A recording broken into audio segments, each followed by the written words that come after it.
na bato balinge lokwa babiso boye alande mission yo ayeba so na bato bazo tindaye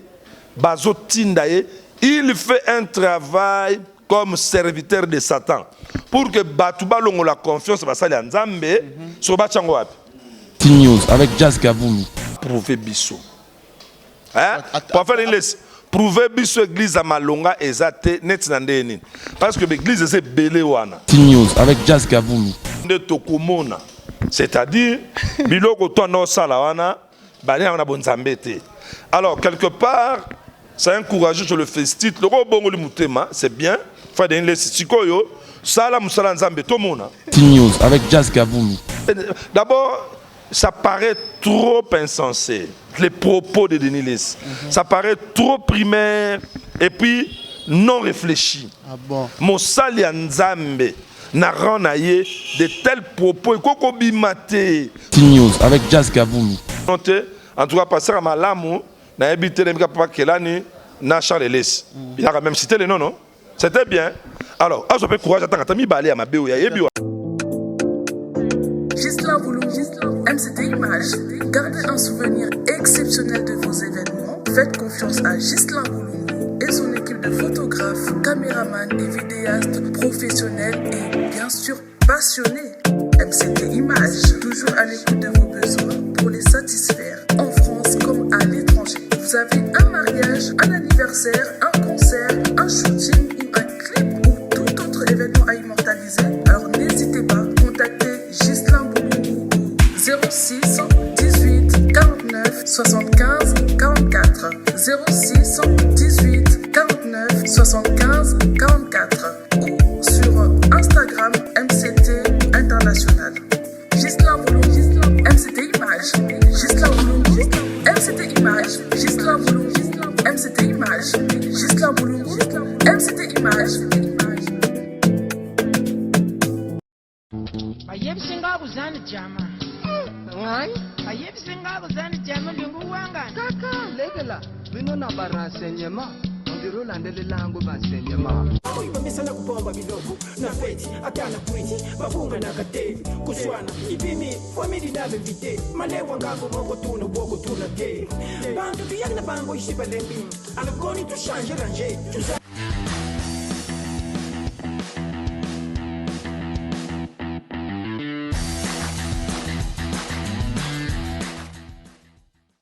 Salut tout le monde, c'est votre artiste Inosbi, les jeunes leaders Yamboka, les Molodo et leaders. C'est juste pour vous recommander de vous abonner massivement sur la best chaîne YouTube, Gossip DRC News, #1 on YouTube. Gossip DRC News. Le savoir ne ment pas. Appelez-moi The Game. Gossip DRC News avec Jazz Kavumu. Hein? On parle plus trop. Presse en ligne. Avec intelligence, avec sagesse, tout ça. Pas trop de polémique. Ce qui on mélange pas les torsons et les serviettes. Hein? Nous on est serviettes, on ne dépend pas des torsons. Gossip DRC News avec Jazz Kavumu. De belles interviews, de belles collaborations, de belles images. Parole de Fabregas. Yo, alerte générale, abonnez-vous sur Gossip RDC News. Jazz, Tokos. Gossip DRC News. Les boss, ah. Voilà, merci vraiment à vous tous. Vous êtes tellement nombreux à nous suivre en ce moment sur Gossip DRC News, la chaîne pas comme les autres, Ndetolobara, qui ne mélange jamais les torchons et les serviettes. Vraiment, un grand merci Nabato, tout baro disposé tant pour l'Rolanda, biso bateau ba. Commentaka surtout ba vidéo na biso puis bateau ba partagera ba commentaire na bino surtout les lots yango tozalango vraiment besoin de na no saki bino ke na rosalana Pasteur Chibin, c'est-à-dire que tout le monde solo là tout sauf rien. Vraiment un grand merci à Dada Oulungo, la Suisse, on a bien maman sociale et puis aussi à Coco Loma, lumière d'Allemagne, sans oublier à notre président de l'île Jo Béni, puis aussi à mon grand frère propre Thierry Chim, puis moi, Kali Coach, Nazabongona, Pasteur Chibin. Bonjour Pasteur. Bonjour mon frère. Bonne santé. Ça va très bien. Voilà Pasteur, premièrement, la question yo. Moment il y a pandémie, il y a confinement, au Girac on a premièrement comment? Non, pandémie, confinement. D'abord, pandémie pour moi, la façon qui est frappé le monde. Selon les études bibliques, j'ai compris que ils ont fait partir Nabassine où ils ont annoncé fin du monde, pandémie. Parce que ça a arrêté le monde entier, ça a perturbé tout le programme, il y a Moki du Mobimba. Alors, et l'eau quoi liboso on a na qui selon les écritures pour na biso bato mokili na bana nzambe. Déconfinement c'est pas un problème, mais est-ce que nous avons tiré une leçon par rapport à Corona? Donc c'est un peu ça. C'est un peu ça, mais comment on a déconfiné tout, mais église, stop. Mais puis attends que pasteur, réaction les autres années. Réaction nanga, d'abord, j'ai aimé parce que déconfiné Rosala, mais commencer par les bars, les boîtes et consorts, là je ne suis pas content. Privilégier bar, boîte, mais c'est-à-dire tomboli makambo bela mabe. Ceux qui au tambola remarqué kuluna o elala ki mwa muke na confinement, na déconfinement et la muki makas. Tu vois?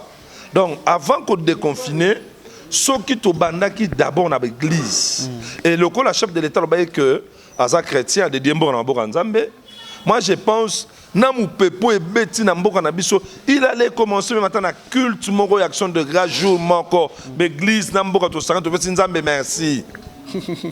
Mais bizarrement et comme na tout bas zonga ba melaka ba salani en tout cas sur ce point personnellement je suis pas content.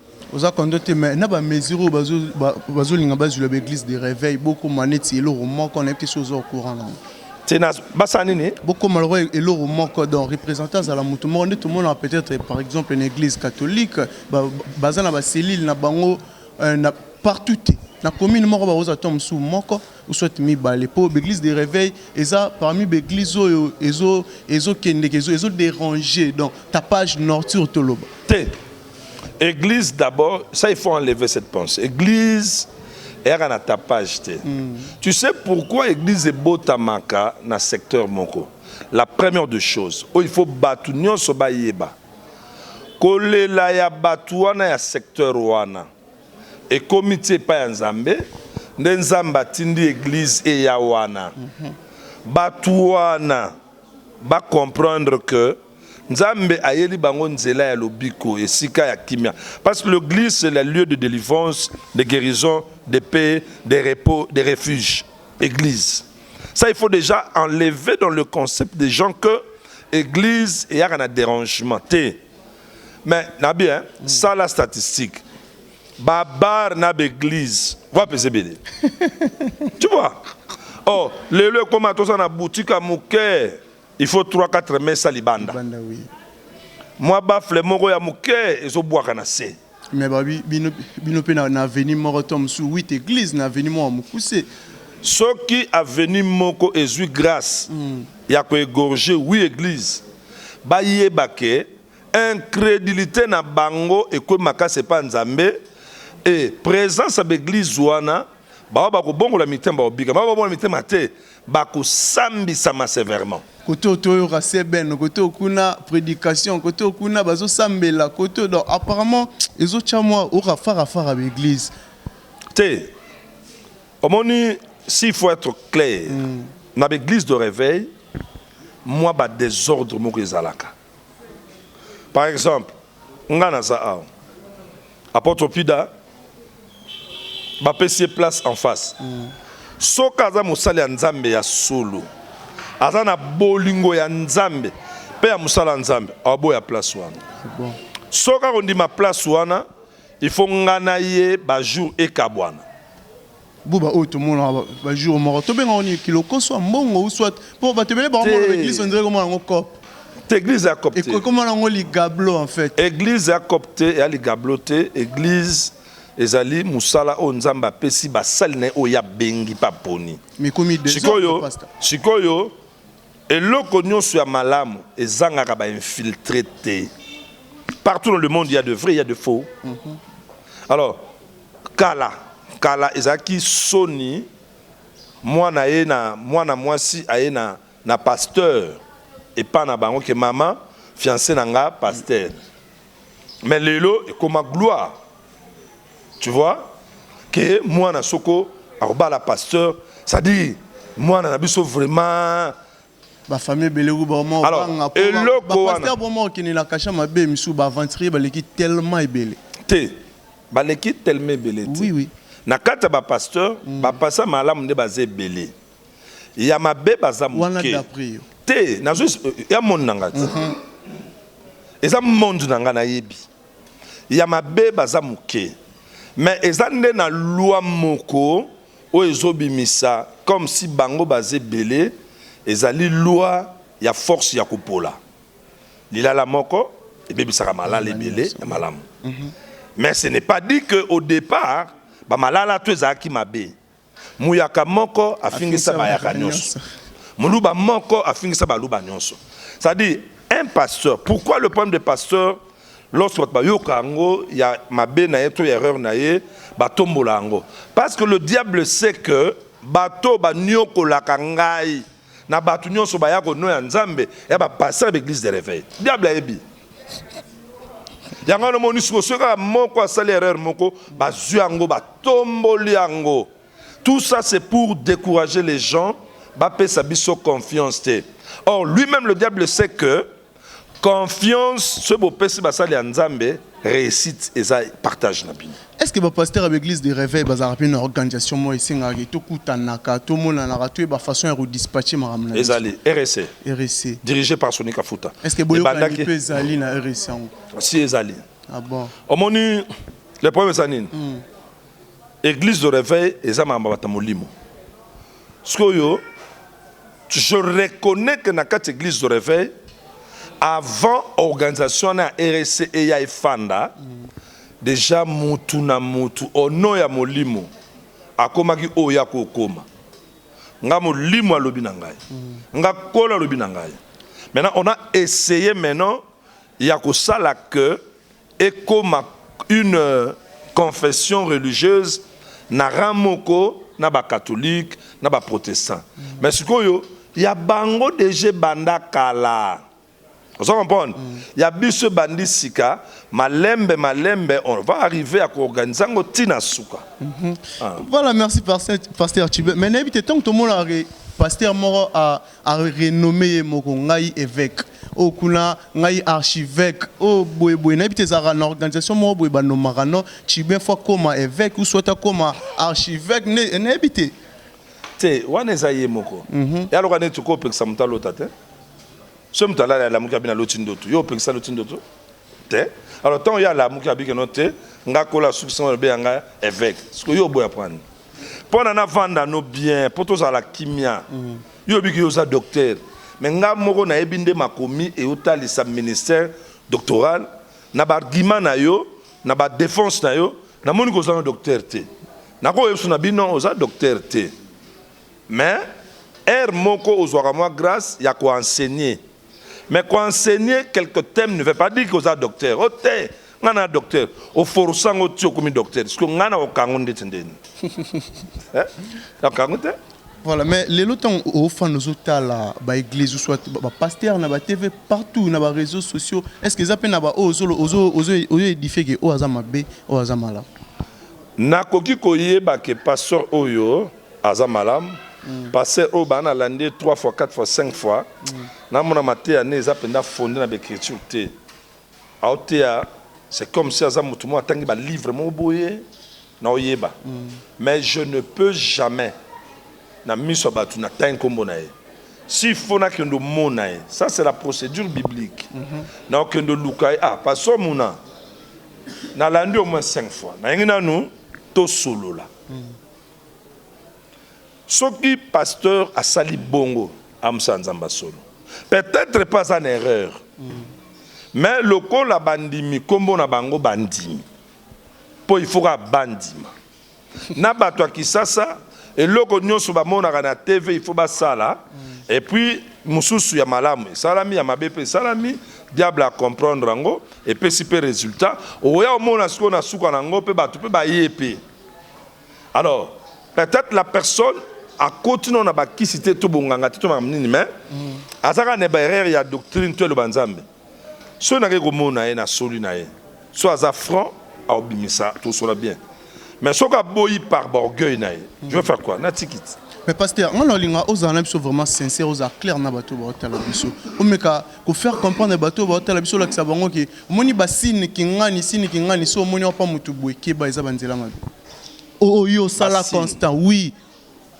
D'abord, le liboso, si le pasteur n'a maté n'a pas prière a utilisé la combo Jésus-Christ, il faut fondre des amis. Et bien les pays utiliser na ba combo Jésus-Christ mais bazo taper à côté. Na oya, obina na pesa basi. Na bandi na wana po combo wana peut-être ka batu belende ba yebaraté.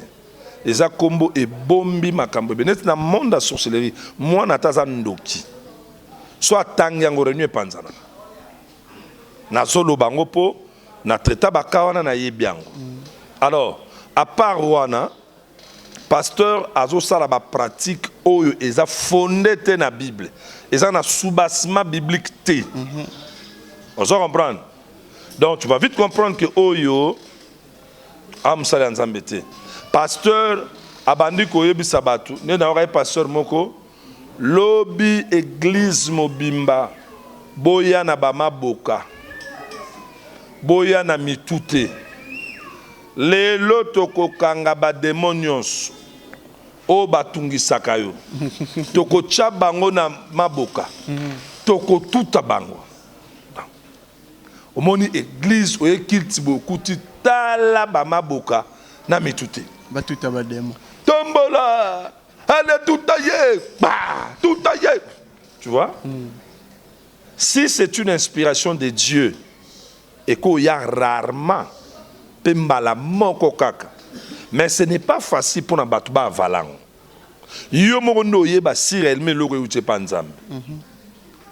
Donc de 3 tango mosali nzambe maloba nzambo azoluba maloba nzambe nazongi siko na liloba nzambe apesi verset esili abandi koloba makambo na ye qui ne concorde même pas na versa tangi na makambo nzambe po bato ba utaka bandaku bayaka po bazala consoler la parole de Dieu bayaka po bazala béni la parole de Dieu.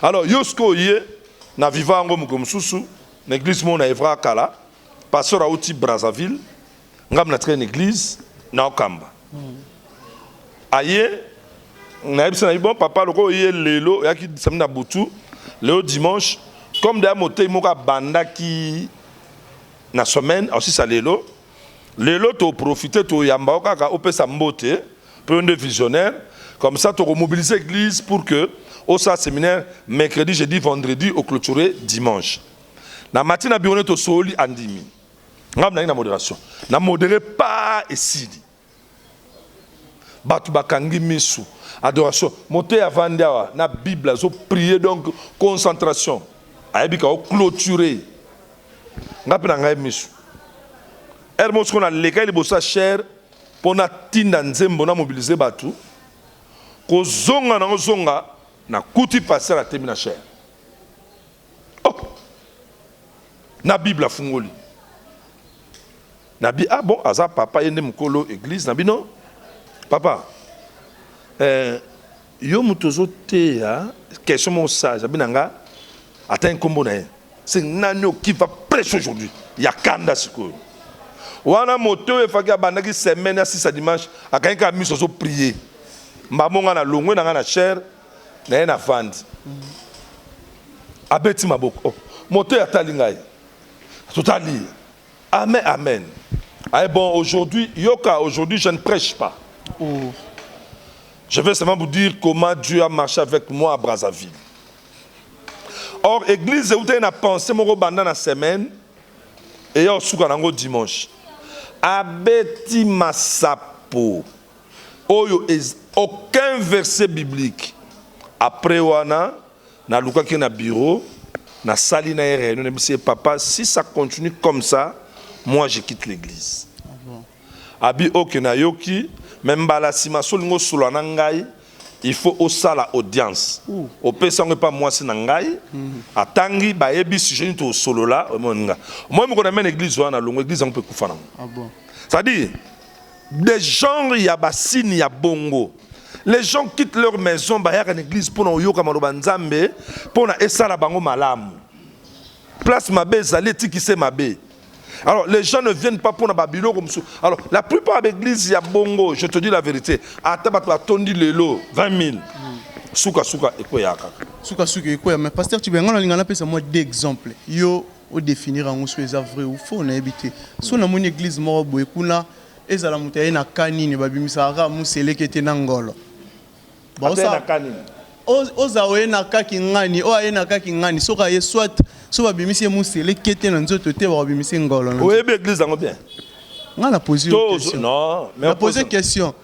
Soki omoni kabongo to jige ke wana za musali na nzambe don nzambe apesa onction ya obimisa kaka batu biloko wana soit comment soki église wana existaka existaka tilelo mutu nyonso ayaka na église wana soki ata aza na asthme il faut musekete abima soki aza na malaria il faut ngolo abima aux femmes de nuit il faut muselekete femme de nuit muselekete. Donc là on comprend déjà que ça c'est pas Dieu, c'est clair, c'est pas Dieu. Attends, et ça, on a faux gynécologue, un docteur a faux, on a abusé na bana basi abatu. Oye panaye, na problème ya linu, abisio matin na mbetu, façon toucher. Na ye na soka passe na likolo, matin na mbetu, toucher. Mais papa, na ça na problème ba ventre té. Na ça na problème ba parties intimes té. Iye pone ozala nani so kotka na cabinet na eba matana mbetu gan touchende akoyeba maladie ni neza na kata nzoto. Donc aza faux gynécologue. Tu vois, et ça quoi pasteur wana. Si iye onction nzamba pesa ye pona ko traiter baka nyonso ya église. Délivrance nango muselekete ngolo. Muselekete ngolo. Là, c'est plus Dieu. Voilà, pasteur Tibé. Mais l'invité, est-ce que l'église pour exister, il faut qu'un miracle ça là? Té. Église est ambolaka na liloba. Liloba ne botaka miracle. Solanda. Ezate miracle ne botaka église té. Église est ambolaka na prophétie. Netweb église ebele kalebandaki. Il faut ba prophète, ba sakola, ba pe sa directive. O ba prophète ba lobi, yangwana pasteur a osala. Soki pasteur a sali yangote, ba collaborateur ba ke pasteur a telemeli molimo nzambe. Nzamba ko frapper. Or l'église est ambolaka na liloba. Liloba, so batu bayoki, ndeko sala ke makabo ya molimo e banda ko se manifester. Miracle e banda ko se manifester. Donc, so ke zaka ke il faut miracle. Na sina voyage na kina église moko, parce que nga za prophète. À travers mingi prophétie, délivrance, prophétie, délivrance. Tonga na yé, semaine na liboso na te yakite. Nathalie nenga tei azaka na rythme wana. Tant na ye na bike na comprendre que c'est son style. Ngata na ye na un esprit enseignement. Pendant poser 2, 3, 4 jours, 5e jour nanga boete. Nga pa nanga e marchera boete. Nabi oh. Chacun a sa grâce. Nous connaissons en partie et nous prophétisons en partie. Toi, on a 5 ministères. Nenga porte roté, nenga prophète roté à te. Nenga docteur roté, nenga pasteur roté à te. Nenga pasteur roté, nenga évangéliste roté à te. Alors, au départ, tout pasteur, il faut d'abord aille bango. Nga na côté panayo, na kotika la côté à lokola yote. Na côté à selon ngolu ya nzambe, o eza na kat nanga. Mais na ko respecter doctrine église na yo. Ata doctrine église na yo na ba place mususu nga na kuraka ngote na koki jamais ko oser na buka doctrine na yo na kat église na yo. Yango moni beaucoup de pasteurs faut batanga. Ah bon. Ba yekola. Le pasteur il est très peu basé. Ebele. Nga na pasteur moko atangate akomakate atangate akomakapeti. Maza pasteur na. Asala onene. Abina nga molimo nzambe kitela. Tu vois? Je reconnais, ça on a l'église de réveil, je reconnais Zali. Mais à Bali, à Boti, na eba kala. Donc ça évangélisation, na PCF versa tanga binanga mobulu. Na bi tanga binanga su mobulu. Ah. Tanga binanga mobulu na tiki. Tant to bini ba na msa na bi ah. Na bana biso tanga version na ngate passa ndenge na sabuna yebo tanga te ne bokomate.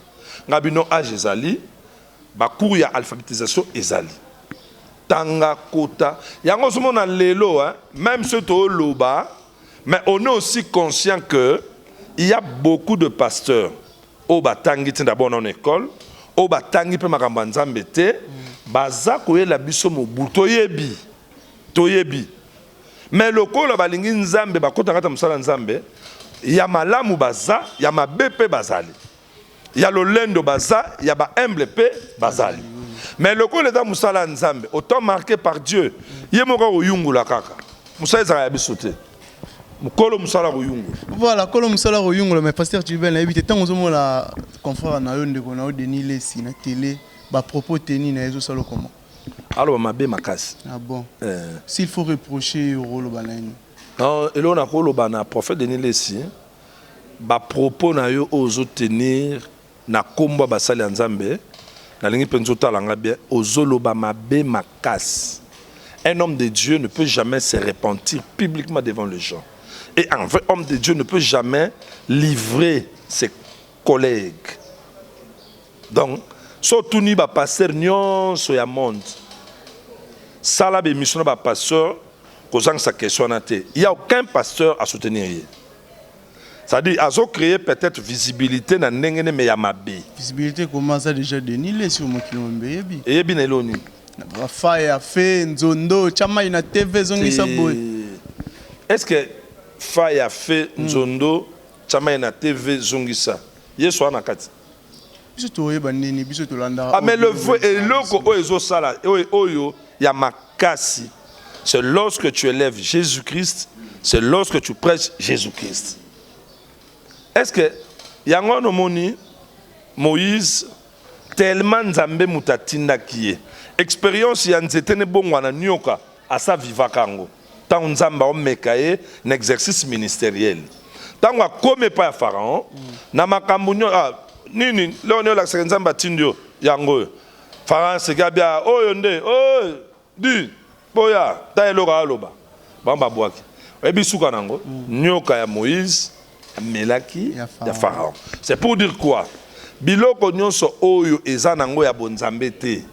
Elimwaka. Denis Lesi to comprendre que Zaki Nzambe ta limwe d'après. Te yo moko yebi bien que a limwe. Parce que le problème est ali musala nzambe. Et loko d'après yo. D'après ngate, ngana on peut sa réponse au yo ozo tunanga. So yo tuninga na répondre yo.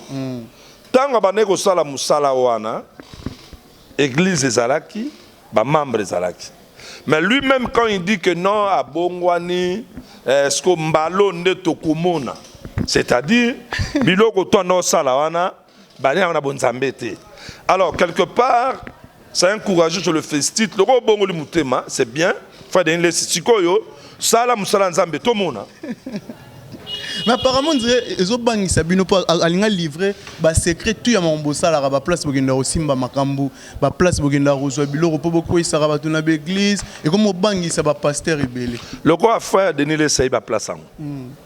Ngai nazoyeb sa prophète tanga ba place ango na ba obone ko zwana bango biloko ango. Alors ben déjà il mettait de première rue à 18e rue église à Malongé zaté. En tout cas ceux qui y a le bibongo. Ce qui y est mutalobi bongo, ngai na loba que approuver biso. Hein? Pour faire une prouver biso église à Malonga ezate net nandeni. Parce que l'église c'est belé wana. Nga na ebi na première pasombi azawana a succédé papa na e. Apôtre Emmanuel Mbiye Moulaya. Toye na sima ya première tozana apôtre Serge Ekanga. Kanga na sima ya première un homme de Dieu très puissant. Il fait un bon travail. Azapé sous juriste. Il y a ma casse na katamboka. Tu vas nous pousser. L'église est belée. Na 7e, il y a chapelle de vainqueur. Il y a église, il y a passion n'abisso apôtre le port Mutombo. Au poussin de l'église, ça va comme monsieur Zali. Maman Lang. Alors, ça sera mieux. Il est mokonda tellement la Bible. Parce que moi, je suis dans le lobby au éviter que au lamoussi. Les Congolais d'aujourd'hui, baba bazobate. Ba Congolais lelo biso nyonso maye le cola et puis toma ba politicien et puis toma ba analyste. Quand tu parles, on va analyser. Donc, ce qu'il dit, ça sera mieux qu'il précise. C'est comme tant Batuna qui est, question d'anda qui est extrêmement émission na Papi Mboma. Il dit que non, en tout cas, passer à Malamu, na habité les papa Kelani, na Charles Les. Il a quand même cité les noms, non? C'était bien. Alors, je peux courage, attends, t'as mis balé à ma béo, il y a bien. Mais s'il a de preuves, ce qui va kenda ko zobilo ko wana na pasteur wana. Tu es pasteur, on a porté plainte. A que nous funda pasteur n'est pas grand maître na bango. Abi grand maître. Yo soko pekisier. A rotika potala nga il faut livrer pour ngana tiki. Ça c'est d'abord ça paraît trop insensé, les propos de Denis Less. Ça paraît trop primaire et puis non réfléchi. Ah bon. Mosali Nzambe n'a renayé de tels propos et koko bimate. So que na bato ba lingé le ba biso boye. Ala mission yo aeba. So que na bato bazo tindaye. Il fait un travail comme serviteur de Satan. Pour que Batouba longo la confiance basali Nzambe sur Bachango wapi. India. Mais oui, le rôle qu'il est en train de jouer, il est serviteur acolyte de Satan. Parce que le loyo Batum Soussou, oh peut-être bandima qui est. Oh bah non, na 17 na les metteurs mimba. Ba longo l'église siko. Ba ya panaye. Te ba ya panaye. Oui, bazon. Te tout na siko. Ba ya panayo. Tu vois? Donc c'est un travail vraiment bon, comme il a parlé, nous aussi nous devons parler pour lui recadrer à son courage, na be mission koya na sima à rectifier ba tir na ye. Hein? Ba congolais belé pe mokili mobimbo emonie, c'est pas tout le monde qui l'acclame. La majorité bato ba so acclamer sont des païens. Mais après si bango po sans embêter. Parce que hier mo raté jamais ko bakilé dans le vrai. Parce qu'à l'acception il était d'abord dans le faux. Ah bon. Maintenant qu'est-ce qui prouve qu'à Bongwani a solo? Il s'est livré lui-même. Voilà, merci Patient Tibia TV de Guimarassima. On a une petite dernière question. Est-ce que Bino Bassel Nzambe, pasteur l'église de réveil, vous avez vraiment la bolingwa solo? N'a pas de place où on a vrai ou faux pour la bolingwa solo? Té.